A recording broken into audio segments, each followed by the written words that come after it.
पौष मास का शुभ समय, करे सूर्य आराध, हर किरण दे तेजसा, मिटे जगत का व्याध।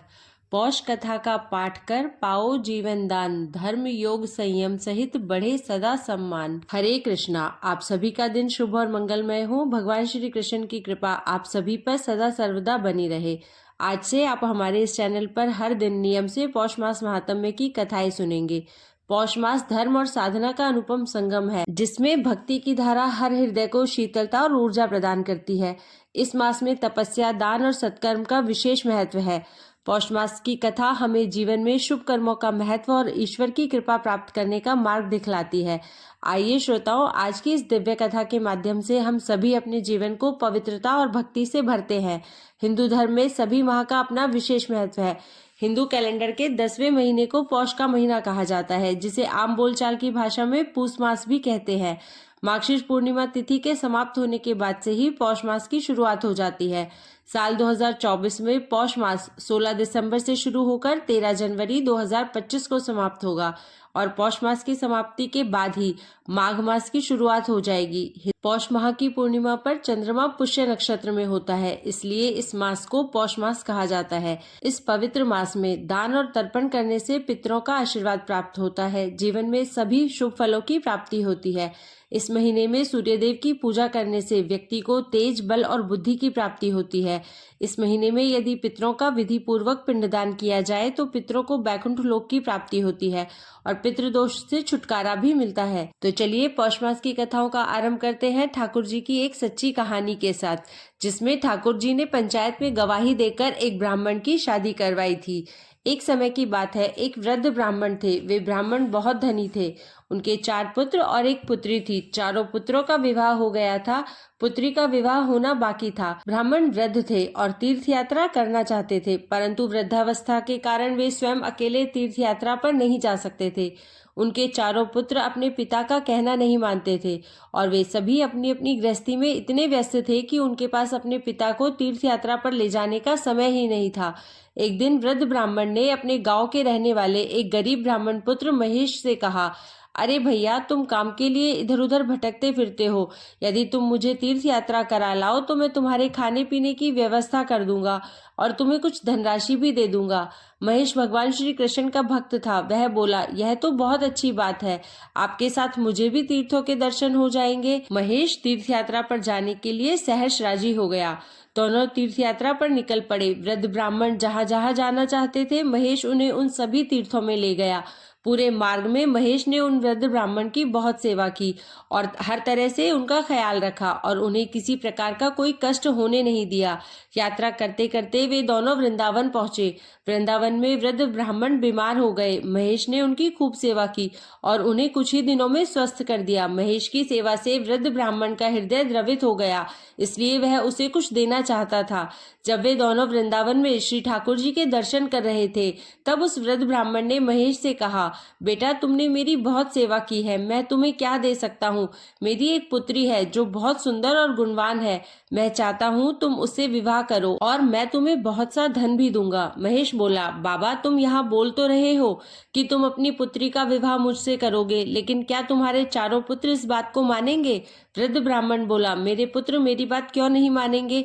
मैं ठाकुर जी को साक्षी करके कहता हूँ कि मैं अपनी पुत्री का विवाह तुमसे करूंगा और तुम्हें धन संपत्ति भी दूंगा। कुछ दिनों बाद वे दोनों तीर्थ यात्रा करके घर लौट आए। घर आने के बाद वृद्ध ब्राह्मण अपनी पुत्री के विवाह की बात अपने पुत्रों से कहने की हिम्मत नहीं जुटा सका। 1 महीने से अधिक का समय बीत गया। उधर महेश को विवाह संबंधित कोई सूचना नहीं मिलने पर वह उन वृद्ध ब्राह्मण के घर चला गया।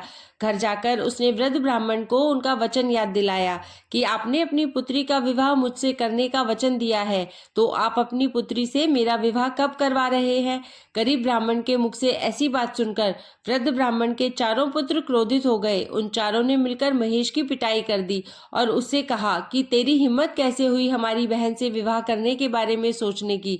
तेरी हैसियत ही क्या है जो तू हमारी बहन से विवाह करेगा? महेश बोला, मैं जानता हूँ आपके सामने मेरी कोई हैसियत नहीं, लेकिन आप ही के पिताजी ने मुझे वचन दिया था कि वे अपनी पुत्री का विवाह मुझसे करेंगे। अपने पुत्रों का ऐसा उग्र रूप देखकर वृद्ध ब्राह्मण अपने वचनों से पलट गया और बोला, मुझे याद ही नहीं है कि मैंने तुम्हें ऐसा कोई वचन दिया था। महेश बोला, आपने वृंदावन में श्री ठाकुर जी को साक्षी करके मुझे वचन दिया था कि आप अपनी पुत्री का विवाह मुझसे करेंगे। वृद्ध ब्राह्मण बोला, मुझे ऐसी कोई बात याद नहीं। इसके बाद ब्राह्मण के चारों पुत्रों ने महेश को पीटकर भगा दिया। महेश को वृद्ध ब्राह्मण तथा उसके पुत्रों के इस व्यवहार से बहुत बुरा लगा। महेश ने सोचा कि मैंने तो वृद्ध ब्राह्मण की पुत्री से विवाह की बात नहीं की थी। उन्होंने स्वयं ही विवाह का प्रस्ताव दिया था, परंतु उन्होंने मुझसे झूठ बोला और घर जाने पर मेरा अपमान भी किया। अब तो मैं अवश्य ही उनकी पुत्री से विवाह करूंगा। ऐसा सोचकर महेश ने पंचायत बुलाई और उनसे कहा कि ये वृद्ध ब्राह्मण मुझे तीर्थ यात्रा पर अपने साथ ले गए। मैंने पूरे मार्ग में इनकी बहुत सेवा की, जिससे प्रसन्न होकर इन्होंने ठाकुर जी के सामने अपनी पुत्री का विवाह मुझसे करने का वचन दिया, परंतु अब यह अपने वचनों से मुकर रहे हैं। पंचायत के लोगों ने कहा, यदि तुम दोनों के मध्य हुई इस बात की कोई गवाही दे दे तो हम निश्चित ही तुम्हारा विवाह इन वृद्ध ब्राह्मण की पुत्री से करवा देंगे। महेश बोला, हम दोनों की इस बात के गवाह तो केवल ठाकुर जी ही थे। पंच बोले, यदि ठाकुर जी तुम्हारे पक्ष में गवाही दे दे तो हम तुम्हारा विवाह करवा देंगे। वह वृद्ध ब्राह्मण भी इस बात पर राजी हो गया, क्योंकि वह जानता था कि ठाकुर जी स्वयं इस बात की गवाही देने नहीं आने वाले। महेश एक सच्चे हृदय वाला एक भोला व्यक्ति था। वह ठाकुर जी की मूर्ति नहीं मानता था, वह उन्हें साक्षात ठाकुर जी ही मानता था। पंचों की बात मानकर वह वृंदावन पहुंचा। जब वह वृंदावन पहुंचा तब तक ठाकुर जी की शयन आरती हो चुकी थी और मंदिर बंद हो चुका था। महेश ने मंदिर के बाहर से ही पूछा, सुनो ठाकुर जी, उस वृद्ध ब्राह्मण ने आपके सामने मेरे ब्याह की बात की थी या नहीं की थी? महेश ने 2-4 बार आवाज लगाई, परंतु उसे कोई उत्तर नहीं मिला। अब उसने जोर से दरवाजा पीटकर आवाज लगाई, सुनो ठाकुर जी, मैं आपको चैन से सोने नहीं दूंगा। जब तक आप जवाब नहीं देंगे तब तक मैं आपसे पूछता ही रहूंगा। मैं इतनी दूर से भूखा प्यासा पैदल चलकर आपसे जवाब लेने आया हूँ। मेरे ब्याह की बात है, आपको मेरे साथ गवाही देने चलना ही पड़ेगा। ठाकुर जी मंदिर के भीतर से बोले, मूर्ति भी कभी चलती है? महेश बोला, जब मूर्ति बोलती है तो चलेगी क्यों नहीं? ठाकुर जी फंस गए। अब ठाकुर जी को विवश होकर बाहर आना पड़ा। महेश ने देखा, बहुत सुंदर छोटे से ठाकुर जी अपने छोटे छोटे पैरों से चलकर बाहर आए और बोले, देखो महेश, हम तुम्हारे भाव के कारण तुम्हारे साथ चलने को तैयार है, लेकिन तुम्हें मार्ग में हमारे भोग की व्यवस्था करनी पड़ेगी। हम वृंदावन के ठाकुर हैं, रोज रबड़ी, मलाई और मिठाइयों का भोग लगाते हैं। तुम्हें मार्ग में हमारे लिए ऐसी ही व्यवस्था करनी होगी। महेश बोला, देखो हमारे ब्याह की बात है, इसलिए कुछ रुपया तो मैं साथ लेकर आया हूँ, इसलिए मार्ग में आपके भोग की सारी व्यवस्था कर दूंगा। लेकिन आप बताओ, आप मेरे साथ कैसे चलेंगे? ठाकुर जी बोले, हम तुम्हारे साथ पैदल चलेंगे। आगे आगे तुम चलना, पीछे पीछे हम चलेंगे और मार्ग में थोड़ी थोड़ी देर में हमें भोग लगा देना।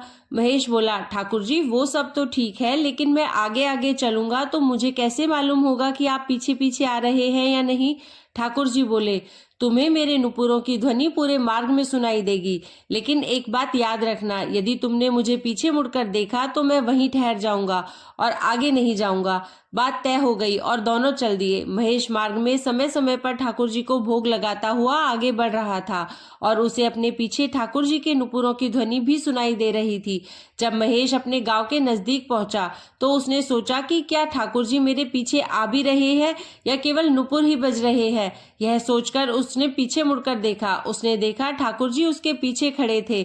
महेश बोला, चलिए ठाकुर जी, अब गांव कुछ ही दूर रह गया है। ठाकुर जी बोले, अब मैं कहीं नहीं जाऊंगा, हमारी तुम्हारी बात तय हुई थी। अगर तुम पीछे मुड़कर देखोगे तो मैं वहीं स्थिर हो जाऊंगा। अब तुम्हें जिसको भी बुलाना हो यहीं हमारे पास लेकर आओ, मैं यहीं गवाही दूंगा। महेश गांव में दौड़ता हुआ गया और सबको चिल्लाकर बताया, वृंदावन के ठाकुर पधारे हैं गवाही देने के लिए। यह सुनकर सारे गांव के लोग जमा हो गए। पंचायत बैठ गई। सबने ठाकुर जी के दर्शन किए। ठाकुर जी ने सबके सामने भक्त महेश की वचन रक्षा के लिए गवाही दी कि हाँ, इस वृद्ध ब्राह्मण ने मेरे सामने अपनी पुत्री का विवाह इस गरीब ब्राह्मण महेश से करने का वचन दिया था और इसे धन देने का भी वादा किया था। ठाकुर जी को साक्षात गवाही देते सुनकर उस वृद्ध ब्राह्मण का झूठ सभी के सामने आ गया और वह पूरे गांव के सामने लज्जित हो गया। अब उसने अपनी गलती भी मान ली। ठाकुर जी की गवाही पर पंचों ने महेश का विवाह उस वृद्ध ब्राह्मण की पुत्री से करवा दिया और इसके अलावा वृद्ध ब्राह्मण की संपत्ति का एक हिस्सा भी महेश को दिया गया। आइए अब श्रवण करते हैं सूर्यदेव की कथा। देवलोक के शिल्पकार विश्वकर्मा की एक पुत्री थी जिसका नाम था संज्ञा। वह दिन भर तपती धूप में खेला करती थी। सूर्य की तेज किरणों का जैसे उस पर कोई असर ही नहीं होता था। संज्ञा जब बड़ी हुई तो एक दिन विश्वकर्मा और उनकी पत्नी ने संज्ञा को बड़े मुग्ध भाव से सूर्य को निहारते देखा। यह देख विश्वकर्मा बोले, देवी, ऐसा लगता है हमारी बेटी सूर्य पर मोहित हो गई है। देख रही हो कितने मुग्ध भाव से सूर्य की ओर देखे जा रही है। मुझे भी ऐसा ही लगता है स्वामी, विश्वकर्मा की पत्नी ने कहा। सूर्य के सौंदर्य के प्रति संज्ञा का आकर्षण उसकी आयु के साथ बढ़ता ही गया। एक दिन विश्वकर्मा उसे अपने साथ हाथी पर बैठाकर सैर को निकले। अपनी पुत्री को सूर्य की ओर निहारते देख उन्होंने पूछ लिया, बेटी, अब तुम छोटी नहीं रही, सोचता हूँ जल्दी ही तुम्हारा विवाह कर दूं।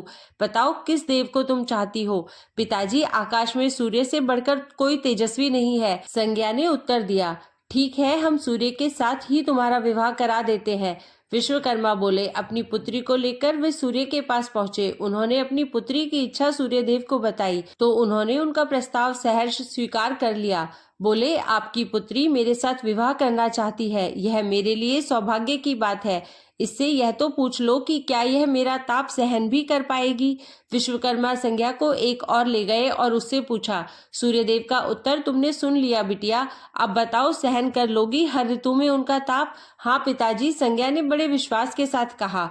कुछ ही दिन बाद संज्ञा का विवाह सूर्यदेव के साथ हो गया। संज्ञा सूर्यदेव के साथ उनके लोक चली गई। पति के साथ संज्ञा के दिन सुखपूर्वक बीतने लगे। कुछ दिन बाद उनके यहाँ एक पुत्र पैदा हुआ जिसका नाम रखा गया मनु।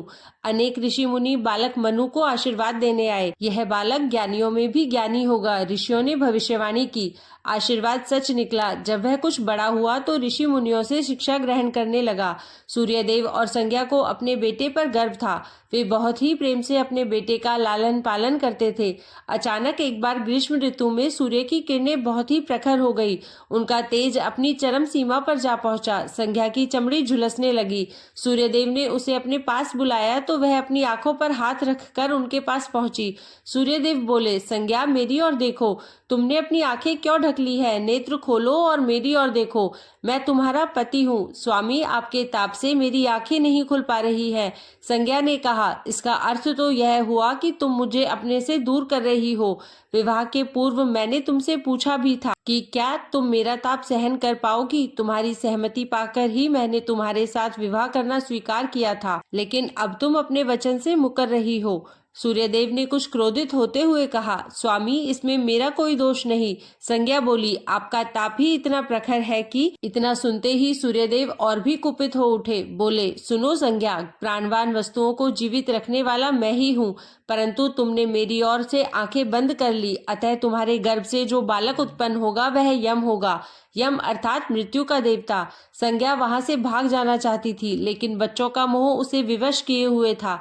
संज्ञा की एक सहचरी थी, उसका नाम था छाया, जो हूबहू संज्ञा की ही प्रतिलिपि थी। उसने इस विषय में छाया से मदद लेने का निश्चय किया। उसने छाया को बुलाया और अपनी समस्या बताई। सुनकर छाया बोली, मुझे क्या करना होगा?